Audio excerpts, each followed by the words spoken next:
यूनुस की साजिश का हिस्सा है। आज खुद मोहम्मद यूनुस ने कबूल लिया। तस्वीर में आपको दिखाऊं, इस हिंसा के बाद देखिए शेख हसीना वहां से भागी थी बांग्लादेश से। यह ऐसा ही नहीं हुआ, यह सब प्री प्लान था। इसका कबूलनामा किसने किया तो उस तस्वीर दिखाऊं मैं आपको। मोहम्मद यूनुस अमेरिका में बाइडेन से मिले। अगली तस्वीर देखिए, कार्यक्रम में मौजूद थे। इसी कार्यक्रम में यूनुस ने कहा कि यह सब तो पूरी तैयारी की गई, मेरे असिस्टेंट ने की थी। उनके असिस्टेंट ने कैसे प्लान बनाया और कैसे बांग्लादेश में यह हिंसा हुई, यह मैं आपको बताता हूं कि आज यूनुस ने खुद कबूल कर लिया है कि शेख हसीना का तख्ता पलट पूरी तरह से प्लान करके किया गया है। सुनवाऊंगा क्या कुछ कहा है यूनुस ने। बांग्लादेश के चीफ एडवाइजर मोहम्मद यूनुस ने कबूला शेख हसीना को सत्ता से हटाने के लिए साजिश रची गई, वो कह रहे हैं। अमेरिका में यूनुस ने बांग्लादेशी छात्रों की तारीफ की है, कहा यह बेहद अच्छे से प्लान किया गया एक आंदोलन था, इसमें किसी को लीडर बनाकर गिरफ्तार नहीं किया गया। इस वजह से पूरे देश के युवाओं को प्रेरणा मिली, इससे यह आंदोलन और भी शक्तिशाली बन गया। इसके बाद यूनुस ने मीटिंग में अपने असिस्टेंट का परिचय दिया। इन्होंने यूनुस के असिस्टेंट का नाम है महफूज आलम। बांग्लादेश में तख्ता पलट के लिए हम दोनों जिम्मेदार हैं, यूनुस ने कहा। मेरे असिस्टेंट ने बहुत बढ़िया मैनेज किया है। ये छात्र नेता आम युवाओं की तरह ही है, लेकिन जब ये बोलना शुरू करेंगे आप कांप जाएंगे। इन्होंने अपने भाषण और अपने समर्पण से पूरे देश को हिला दिया है। ये यूनुस के शब्द हैं। उन्होंने कहा यूनुस के भाषण के दौरान पूर्व राष्ट्रपति बिल क्लिंटन भी उनके बगल में बैठे हुए थे। सुनिए जरा यूनुस का ये अब तक का सबसे बड़ा कबूलनामा कि ये साजिश यूनुस और उनके असिस्टेंट ने रची है। ये एक बेहद अच्छे से प्लान किया गया आंदोलन था, इसमें किसी को लीडर बनाकर गिरफ्तार नहीं किया गया। इस वजह से पूरे देश के युवाओं को प्रेरणा मिली, इससे ये आंदोलन और भी शक्तिशाली बन गया। बांग्लादेश में तख्ता पलट के लिए हम दोनों जिम्मेदार हैं। ये छात्र नेता आम युवाओं की तरह ही हैं, लेकिन जब ये बोलना शुरू करेंगे तो आप कांप जाएंगे। इन्होंने अपने भाषणों और अपने समर्पण से पूरे देश को हिला दिया। और आइए खबरों में आगे बढ़ते हैं। अब आपको लिए चलता हूं, एक और बवाल चल रहा है। कहा जा रहा है साजिश हो रही है, वक्फ क्यूआर कोड और साजिश। पिछले दिनों वक्फ बिल को लेकर क्यूआर कोड जारी किए गए, लोगों ने भर भर कर स्कैन करके सुझाव भेजे। सुझाव पहुंच भी गए, लेकिन सुझाव इतने पहुंचे हैं, तस्वीर में आपको दिखाऊं कि जेपीसी यानी जो ज्वाइंट पार्लियामेंट्री कमेटी बनी है इस बिल पर चर्चा के लिए, वो दंग है। उसमें जो बीजेपी के नेता है वो कह रहे हैं 1 करोड़ 25 लाख सुझाव आ गए। ये जो 1 करोड़ 25 लाख सुझाव है ये हो ही नहीं सकता है। उनका कहना है 100 सुझाव नहीं आते थे, 200 सुझाव नहीं आते थे, 1 करोड़ 25 लाख सुझाव आए, जरूर अंतरराष्ट्रीय साजिश तो नहीं है। रिपोर्ट देखिए।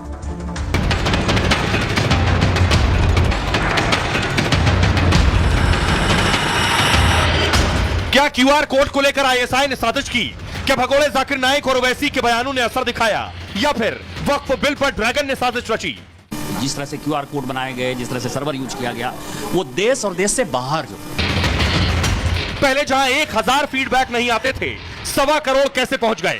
वक्फ बिल को लेकर देश के साथ विदेशों से भी बयानबाजी हुई। ओवैसी से लेकर जाकिर नाइक ने विरोध करते हुए मुसलमानों को भड़काया। अब जेपीसी के सामने 1 करोड़ 25 लाख फीडबैक को लेकर सवाल उठ रहे हैं। अब देखिए जरा, वक्फ बिल को लेकर जितने सुझाव आए हैं उस पर साजिश की तरफ इशारा किया जा रहा है। वक्फ बिल पर 1 करोड़ 25 लाख फीडबैक मिल गए और बिल के समर्थन और विरोध में मुहिम चलाई गई थी। मुस्लिम और हिंदू संगठनों ने क्यूआर कोड जारी किया था। जाकिर नाइक ने भी बिल का विरोध किया था, ओवैसी ने भी बिल का विरोध करने को कहा था। इसके बाद जेपीसी के सामने रिकॉर्ड फीडबैक आया। बीजेपी नेता निशिकांत दुबे ने फीडबैक पर सवाल उठाए। 1 करोड़ 25 लाख फीडबैक चौंकाने वाला है। आईएसआई और चीन के हाथ की आशंका जताई है। निशिकांत दुबे 31 सदस्यीय जेपीसी के सदस्य हैं। उन्होंने कहा यह असंभव है कि अकेले भारत से 1 करोड़ 25 लाख रिएक्शन मिले हो। 1 करोड़ 25 लाख पत्रों की भाषा एक जैसी है। निशिकांत ने जेपीसी अध्यक्ष जगदंबिका पाल को पत्र लिखा है। विधायी प्रक्रिया की अखंडता स्वतंत्रता सुनिश्चित की जाए, पूरे मामले की जांच कराने की भी मांग की है। केंद्रीय मंत्री किरण रिजिजू भी आंकड़े से हैरान है। किसी ने नहीं सोचा था कि एक पैनल को 1 करोड़ से ज्यादा सिफारिशें मिल जाएंगी। अभी तक 100 फीडबैक मिलना बड़ी बात हुआ करती थी। ओवैसी कह रहे हैं हम हमारे धर्म में हस्तक्षेप बर्दाश्त नहीं करेंगे। मोदी जी मुसलमानों की मस्जिद, जमीन, कब्रिस्तान को हड़पना चाहते हैं। वक्फ बोर्ड बिल में मुसलमानों के अलावा दूसरे धर्मों को भी लाया जा रहा है, वो गलत नहीं है क्या? सवाल पूछ रहे हैं। अब सुनिए जरा इसके बाद क्या कुछ कह रहे हैं सियासतदान। जिस तरह से क्यूआर कोड बनाए गए, जिस तरह से सर्वर यूज किया गया, वो देश और देश से बाहर जो देश के बाहर जो वो तत्व लगे हुए हैं, जो जाकिर नाइक के साथ हैं, जो आईएसआई के साथ हैं, जो तालिबान के साथ हैं, या जो इस्लामिक फंडामेंटलिस्ट लोग हैं, जो भारत को खंडित करना चाहते हैं, जो चाइना जैसे देश हैं जो खंडित करना चाहते हैं। आप पूरा स्टेट वक्फ बोर्ड में नॉन मुस्लिम को लाना चाह रहे हैं। मैं आपसे रिक्वेस्ट करूंगा, आर्टिकल 26 को पढ़िए आप। उसमें रिलीजियस डिनोमिनेशन को अपने मजहबी संस्थाओं का एडमिनिस्टर करने का राइट है मेरे को।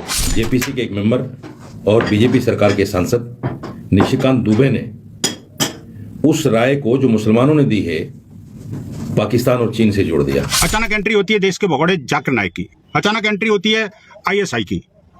हमने देखा कि कम्यू जिहादी जो गैंग है वो अचानक एक्टिवेट हो जाता है और लगातार एआई के माध्यम से या पता नहीं कितने माध्यमों से 1 करोड़ से ज्यादा मेल भेज दिए जाते हैं। वक्त का मामला मुसलमानों का मामला है, इससे किसी दूसरे का ताल्लुक नहीं है। दुबे साहब आप खामोश रहिए, इससे भी ज़्यादा ऑब्जेक्शंस आ सकते हैं। हर चीज़ में आपको विदेशी ताकतें और ख़ासतौर से पाकिस्तान नज़र आता है।